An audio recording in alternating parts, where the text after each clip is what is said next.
자, 오늘은 이제 마가복음 23번째인데요. 지난 시간에 우리가 교인인가 제자인가 살펴보았습니다. 교인인가 제자인가, 우리 자신에게 모두가 늘 질문을 해봐야 합니다. 예수님은 제자에게 초점을 맞추셨어요. 그게 모든 에너지를 다 쏟으셨습니다. 오늘도 역시 마찬가지입니다. 사람이 얼마나 모이느냐, 또 내가 교회를 얼마나 다녔느냐, 교회 직분이 뭐냐, 이게 중요하지 않고 그리스도의 제자냐, 이 질문을 해야 합니다. 예수님의 12제자를 선발하시고 그들과 함께 동거동락하셨어요. 3년 동안. 이 공동체 생활을 했다는 겁니다. 제자 훈련의 핵심은 공동체입니다. 공동체. 우리 교회에서도 제자 훈련을 합니다만은 이 공동체가 사실 좀 빠져 있죠. 사실 핵심인데 여기에 빠져 있어요. 함께 먹고 함께 생활하는 것, 이 친밀한 관계를 유지하는 것, 삶을 통하여 관계를 통하여서 이제 훈련하는 겁니다. 이 제자도의 핵심이 동행이죠. 동행. 얼마나 주님과 깊은 친밀한 관계 안으로 들어가느냐. 이게 지난주 살펴본 내용이고요. 오늘 이어서 이 또 다른 제자도의 핵심인데 14절의 말씀을 다시 보겠습니다. 이에 12를 세우셨으니 이는 자기와 함께 있게 하시고, 그 다음에 또 보내사 전도도 하며, 두 번째입니다. 함께 있게 하시고 그 다음에는 어때요? 보내신다는 거예요. 무엇을 위하여? 전도를 위하여서. 예수님과 함께 하던 제자들은 반드시 보냄을 받는다는 거예요. 함께 있다는 것은 관계에 초점이 있다면 보낸다는 것은 사역에 초점을 둔 겁니다. 복음서에서는 예수님의 제자들, 제자, 디사이플, 이 제자들이라고 부르지만 사도행전으로 가면 제자라는 단어보다 사도라는 호칭으로 바뀝니다. 12제자는 사도들이죠. 사도들. 근데 이 사도들이라는 말의 원어적 뜻은 보냄을 받는다는 것입니다. 보냄을 받는다. 그러니까 제자라는 단어 안에는 예수님을 따른다는 것에 좀 초점이 있는 것이라면, 사도는 세상으로 보냄을 받았다. 세상에서 영향을 끼치는 예수의 운동에 적극적으로 참여하는 것을 강조합니다. 자, 오늘날은 더 이상 사도직은 존재하지 않습니다. 그러나 사도들이 남긴 것이 있죠. 그게 신약 성경입니다. 신약 성경과 그 사도들의 살았던 삶의 이야기, 삶의 사역들은 우리에게 그대로 계승이 되었습니다. 부활하신 그리스도께서 제자들에게 나타나서 하신 말씀이 있죠. 요한복음 20장 21절에 보면 예수께서 또 이르시되 너희에게 평강이 있을지어다 아버지께서 나를 보내신 것 같이 나도 너희를 보내노라. 예수님이 최초의 선교사이시죠. 아버지가 아들을 보내셨어요. 그리고 부활하시고 성천하시기 직전에 이제 제자들에게 나타나셔서 나도 너희를 보내노라. I send you. 자, 그리스도는 부활 이후에 성천하셨지만 남겨진 예수의 제자에게 당신의 사역을 위임을 하셨습니다. 마가는 마가복음을 끝내면서 16장 15절에 이렇게 결론을 맺어요. 또 이르시되 너희는 온 천하에 다니며 만민에게 복음을 전파하라. 자, 그러니까 제자의 정체성, 아이덴티티는 보냄을 받는 사람이에요. 보냄을 받는다. 그렇다면 신약의 교회도 역시 모두 보냄을 받은 공동체다. 그 말은 뭐냐면 일부의 사람만이 파송을 받는 게 아니고 신약의 성도들 모두가 보냄을 받았다는 겁니다. 그래서 오늘날의 신약의 모든 교회는 선교 공동체, 미셔널 처치예요. 그래서 신약의 교회의 특징은 뭐예요? 그런 면에서 굉장히 역동적이죠. 결코 조용하지 않는 다이나믹한 교회. 그것을 가장 잘 보여주는 게 사도행전입니다. 자, 주님과의 친밀함을 강조하는 것만으로는 끝나서는 안 돼요. 주님 앞에 머물러 있는 영성도 필요하지만 세상으로 나가야 한다는 거예요. 모이는 것도 중요하지만 동시에 흩어져야 한다는 거예요. 우리가 숨을 쉴 때 들숨과 날숨을 쉬어야 하는 것처럼 교회 안에서 훈련받고 은혜받고 그것으로 끝나지 않고 바깥으로 나아가야 된다는 거죠. 그래서 제자는 교회 내부의 관상용이 아닙니다. 우리 흔히 뿌리 내리는 영성 얘기하는데 뿌리만 내리면 안 되고 열매를 맺어야 되죠. 그죠? 이게 이제 밸런스입니다. 제자가 살아야 할 영역은 어디죠? 그렇기 때문에 세상이라는 거예요. 세상. 신앙이 교회라는 울타리 안에 갇혀 있을 때가 많습니다. 오늘날의 교회가 많이 세상과 분리되어 있을 때가 있습니다. 아이솔레이트 되어 있다. 분리되어 있다. 외딴 섬이 되어 있다. 세상과 그리스도인이 격리되어 있을 때가 많아요. 그 세상 속에는 참 어울리지 못하는 좀 부정 정세를 드러내는 신자들이 많아요. 자, 여러분, 오늘날도 사람들은 다 목말라요. 무엇인가를 찾고 있는 겁니다. 요한복음 3장에 니고데모도 4장에 나오는 사마리아 여인도 뭘 찾고 있는 거죠. 오늘날 사람들도 돈을 찾고 돈, 권력, 인기, 명예, 성 많은 걸 추구하고 있는 것 같아 보이지만 그들도 모두가 무엇인가 목마름을 해결하지 못했기 때문에 그걸 찾고 있는 거죠. 그걸로 채워보려고 하지만 사람들이 진정으로 찾고 있는 것은 사실은 하나님인 것입니다.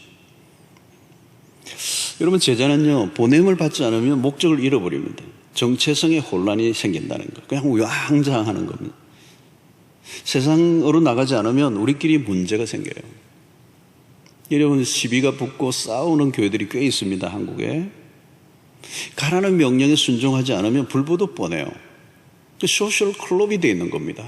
마치 친목회하고 비슷해요. 종친회, 친목회, 동창회 비슷해요. 괜히 별것 아닌 것으로 갈등하고요. 서로 막 힘주고요. 비교하고. 왜 시비가 붙습니까? 교회 안에는 자리가 한정되어 있기 때문에 그래요. 그 사역에 따라 경쟁을 하고 시기하고 서로 폼나는 사역을 하고 싶어하고, 모든 성도들이 그 은혜를 받았는데 은혜를 받은 그 에너지가 교회 안에 막 다 몰려 있는 거예요. 은혜를 받고 힘을 써야 할 곳은 세상인데 교회 안에 다 모여 있는 거예요. 왜 그런 일이 일어납니까?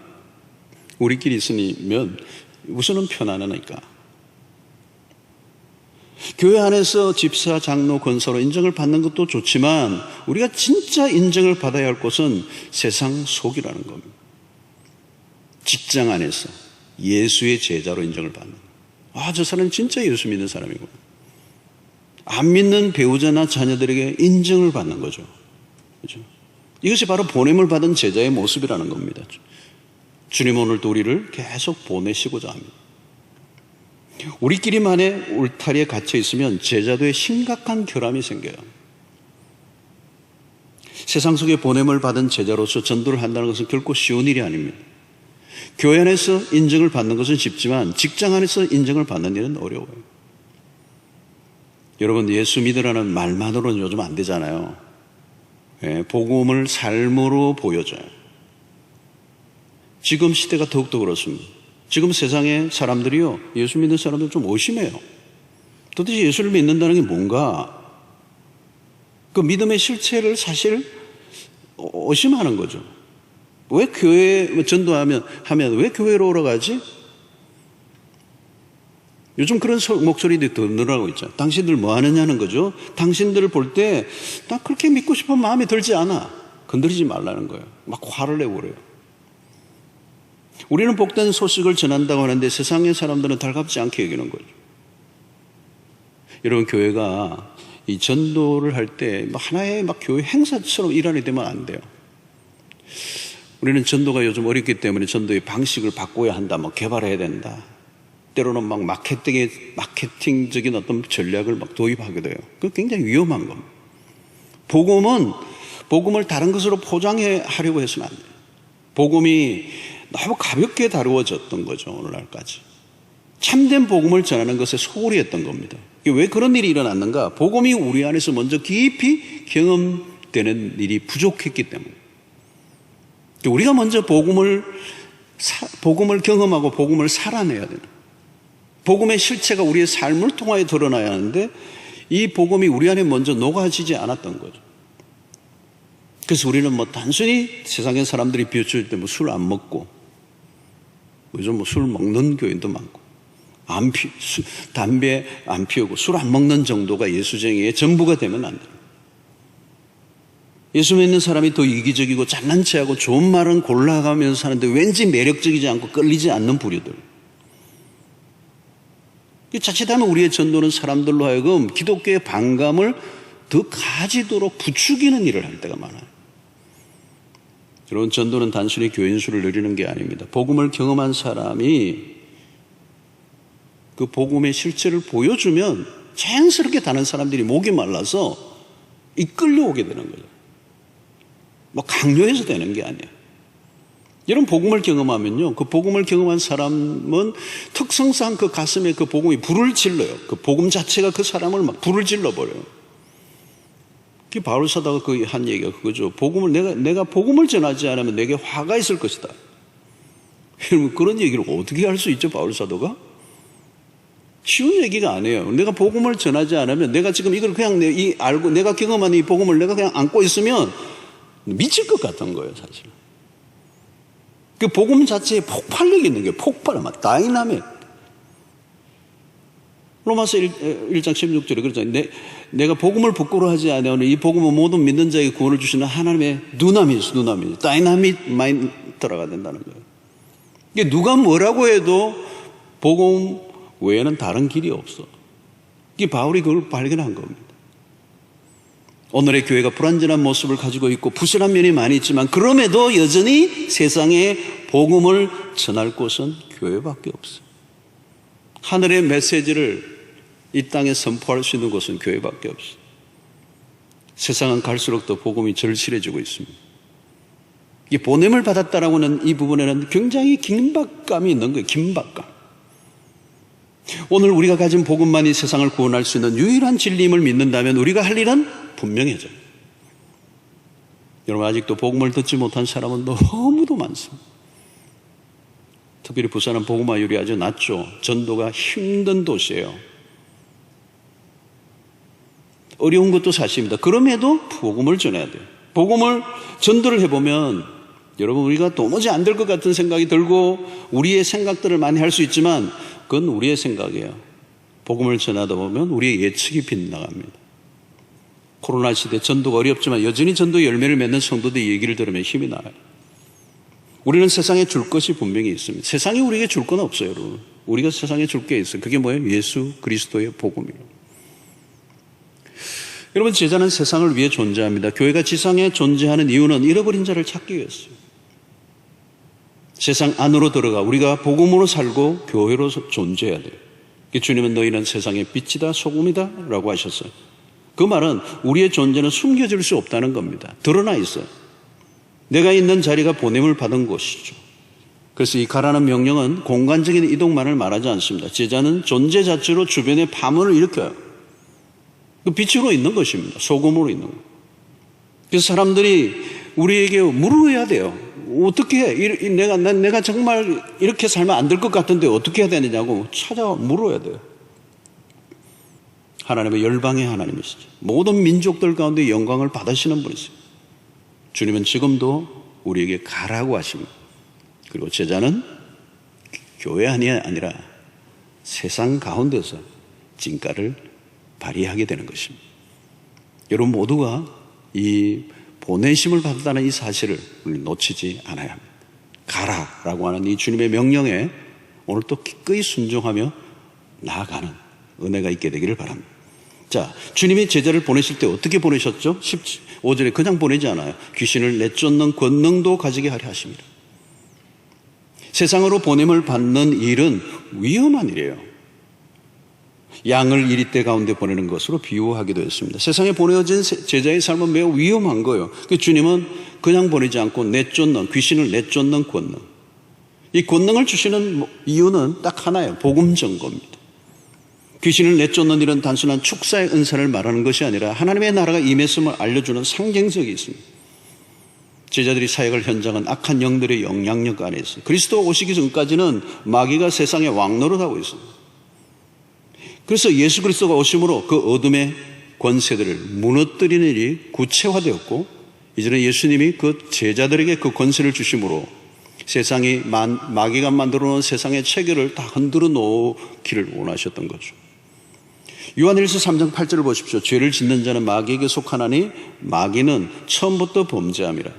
하나님의 아들이 나타나신 것은 마귀의 일을 멸하려 하심이라. 여러분, 이 마귀는요, 실제예요, 실체. 특별히 복음을 전하는 현장에 가보면요, 이게 정말 느껴져요. 영적인 전쟁이 일어납니다. 이 세상 안에는 오랫동안 마귀가 장악을 하고 있어요. 예, 이 세상의 신이잖아요. 그들이 쉽게 그들의 백성을 내어놓지를 않아요. 그냥 우리가 가면 안 되는 거예요. 힘의 역학구도가 일어나는데 주님의 주시는 그 권능이. 그래서 마귀를 제압하지 않고는 그 악한 영에 뒤집어 씌워져 있는 사람을 빼내올 수가 없는 것이죠. 그래서 에베소 6장 12절을 보면 이것은 영적 전쟁이라고 그랬어요. 우리의 씨름은 혈과 육을 상대하는 것이 아니요 통치자들과 권세들과 이 어둠의 세상 주관자들과 하늘에 있는 악의 영들을 상대합니다. 혈과 육의 싸움이 아니라는 거예요. 전도를 해보면 당장 느끼는 겁니다. 어둠의 그 사슬이 얼마나 견고하게 그 영혼들을 붙들고 있는지를 알게 돼요. 순순히 항복하지 않아요. 교묘하게 속이고 저항하고. 그런데 우리는 주님이 그 모든 저항을 해체할 수 있는 능력을 우리에게 주셨다는 거예요. 누가복음 10장 19절에도 보니까 내가 너에게 뱀과 정갈을 밟으며 원수의 모든 능력을 제할 권능을 주었으니 너희를 해칠 자가 결코 없으리라. 여러분, 비복음의 현장에 가면 놀라운 일이 일어나는 거죠. 우리가 여러분 예수 믿는 사람들끼리만 내 안에 있다 보면 우리가 이런 걸 못 느껴요. 그러나 바깥에 나가면 거칠어요. 요즘도 여러분 무신론적 환경이 얼마나 강력하게 일어나고 있습니까? 세상 안에는 이 불신의 영으로 가득합니다. 이 불신앙의 이 영이 뭐예요? 그 마귀가 아주 이 이론적으로 사상적으로 사람들을 완전히 사로잡아 꼼짝 못하도록 만들어 놓은 거거든요.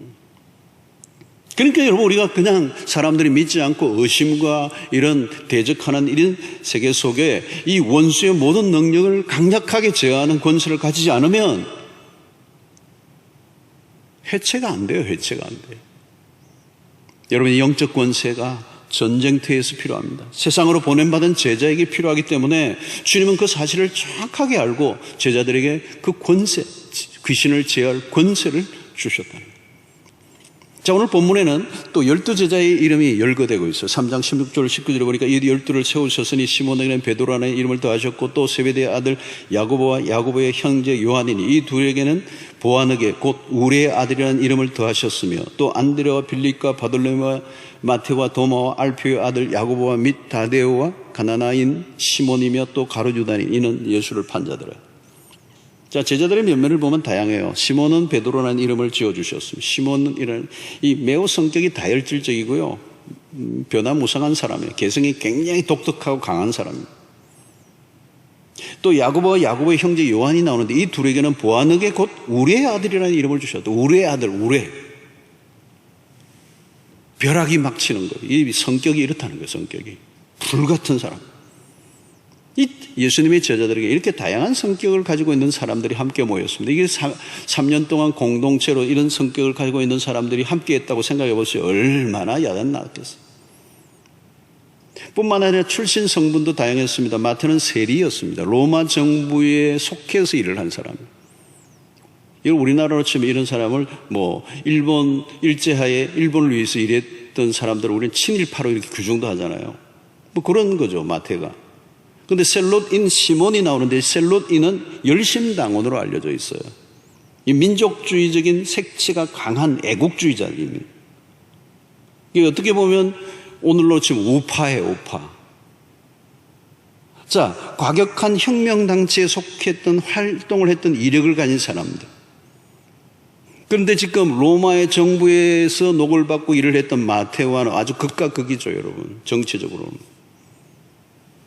그런데 마태복음을 보면 마태는 세리와 열심당원 간의 친밀함을 강조해요. 이게 무엇을 의미합니까? 정치적인 입장이 달라도 그들은 예수의 제자로 동력을 했다는 겁니다. 어떻게 이게 가능하죠? 국가에 대한 충성도보다 예수에 대한 충성도가 더 우위에 있기 때문에 이게 가능한 거예요. 세상에 많은 차이들이 있어도 예수의 이름 안에서 녹아지는 거예요. 십자가의 능력이죠. 십자가는 모든 차이, 모든 계층, 모든 갈등, 모든 이념을 다 녹여버려요. 하나가 되게 하는. 그 위에 있기 때문에. 만약에 이게 잘 안 되는 분들은 아직 십자가를 온전히 이해하지 못했기 때문일 가능성이 있습니다. 하나가 되게 하는 유일한 힘은 오직 십자가밖에 없어요. 복음은 큰 그림을 그리게 하죠. 폭이 넓어요. 옹졸하지 않아요. 자, 오늘 19절은 의미심장합니다. 또 가룟 유다니 이는 예수를 판 자더라. 씀짓한 이 내용이 나옵니다. 예수를 판 자의 12명 중에 하나. 여러분 어디에나 있어요. 아군 속에 적군이 숨어 있어요. 하나님의 나라의 일에서도 어둠의 역사는 떠나지 않는다는 거예요. 방해꾼이 어디나 있다는 거예요. 12명의 제자 가운데 배반자가 있다는 것은 많은 것을 시사합니다. 하나님의 나라를 무너뜨리려고 하는 시도는 어디에나 있어요. 다 뒤섞여 있는 거예요. 우리는 늘 경계해야 하지만 그러나 하나님의 역사는 어두운 그런 반대들의 세력에 의해서 무너지지 않고 하나님의 나라는 반드시 완성된다는 것을 우리에게 보여주고 있는 것입니다.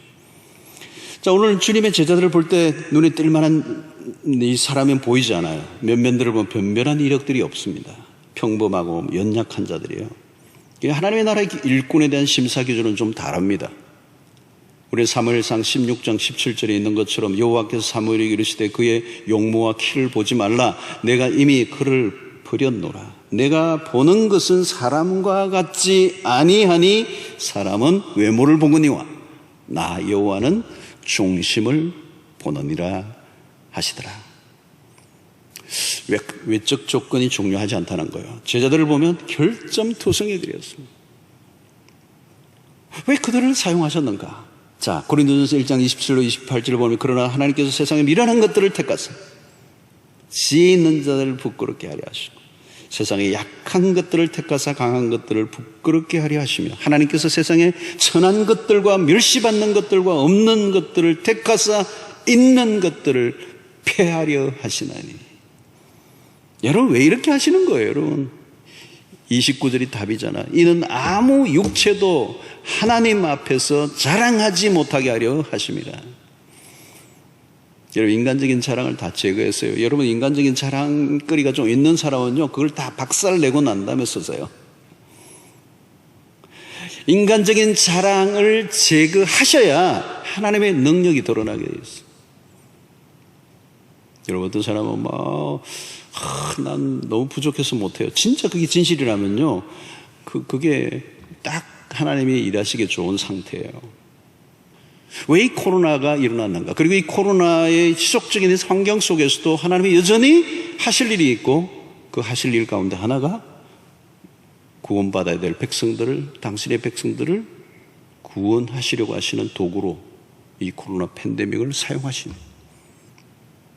하나님은 다양한 방식으로 일하고 계세요. 고통하고 신음하는 세상의 한가운데 사람들은 복음을 기다리고 있습니다. 이전보다 더 분명해졌어요. 우리는 세상 속에서 승부를 걸고 세상 안에서 하나님의 백성으로 그리스도의 제자로 살아가도록 우리를 부르셨습니다. 오늘 교회에 자주 나오지 못하는 이런 환경 속에서 우리 더 이런 말씀이 우리에게 와닿아요. 흩어진 교회로서 내가 있는 곳곳에서 예수의 제자로 살아가고 주일 예배가 아니라 일상의 예배가 더 중요해졌고 또 우리가 있는 모임의 예배뿐만 아니라 삶의 자리에서 우리는 예배하고 정인으로 살고 교회로 살아가는 일주일 내내 우리는 그리스도를 어떻게 살아가야 할 것인가에 대한 질문을 우리 해야 될 때가 왔습니다. 세상 가운데서 울타리를 넘고 담장을 뛰어넘어 교회 바깥에서 우리의 믿음의 실력을 드러내고 구원의 이 나팔수로서 메신저로서 당당하게 전하는 여러분들의 삶이 되시기를 주의 이름으로 축원합니다.